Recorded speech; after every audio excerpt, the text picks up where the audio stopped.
He arrived in the mountain town to investigate old mining tunnels abandoned since 1889, after 37 workers vanished deep underground. Locals avoided the mountain. They whispered of strange sounds and lights that danced across the slopes on moonless nights. He didn't believe in ghost stories. He was a geologist, sent to survey forgotten shafts for a new project. With a lantern and map, he entered the sealed entrance, forcing the old boards aside with effort and noise. The air was thick with dust and age. His light barely reached the walls, though the tunnel stretched endlessly ahead. He marked the wall every few steps, leaving chalk symbols. But when he turned around, the marks were already gone. Footsteps echoed behind him. He stopped, holding his breath. But no one was there. Only silence and something deeper. He found tools rusted in place.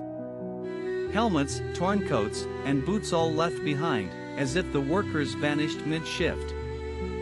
A metal elevator waited in the dark, doors half open. It groaned to life when he touched the lever. As he descended, the mine whispered. Faint voices murmured his name. He gripped the rail, heart pounding.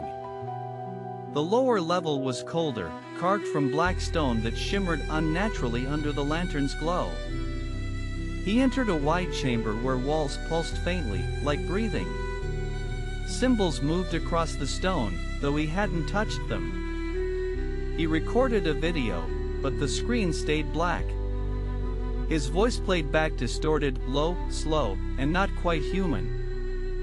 In the center lay a hole that dropped deeper than light could reach. From it came a humming sound. Something stirred far below. He felt it, not in sound, but in his bones. Like the earth had a heartbeat. He tried to climb back, but the tunnel seemed longer. His lantern flickered. Shadows moved just outside the circle of light. A figure appeared ahead, wearing a miner's helmet and no face beneath it. Then it turned and walked deeper. He followed, unable to stop himself. The tunnel bent and twisted in ways that made no sense. He saw the same markings over and over again. Symbols looped, rearranged, and glowed red when he passed. A voice behind him said, "You're early." He turned, but no one stood there, just his own footprints disappearing. His clock had stopped.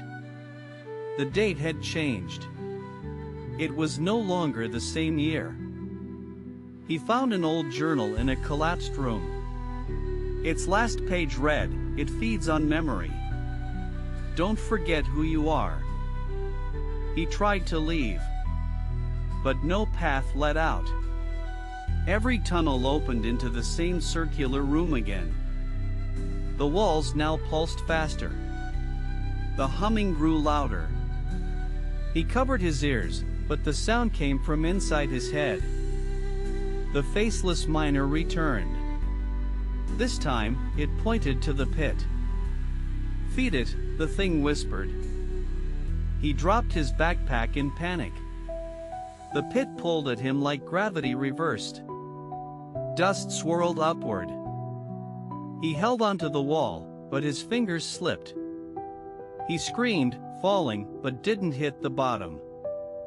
Instead, he landed in a room shaped like the one before, only older, darker, and covered in handprints. His name was written in ash on the ground. Not once, but hundreds of times. Scratched with fingernails. He found his map, but it was blank. No tunnels. No mountain. Only one word written across the center, "Stay." The walls began to close in. He ran again.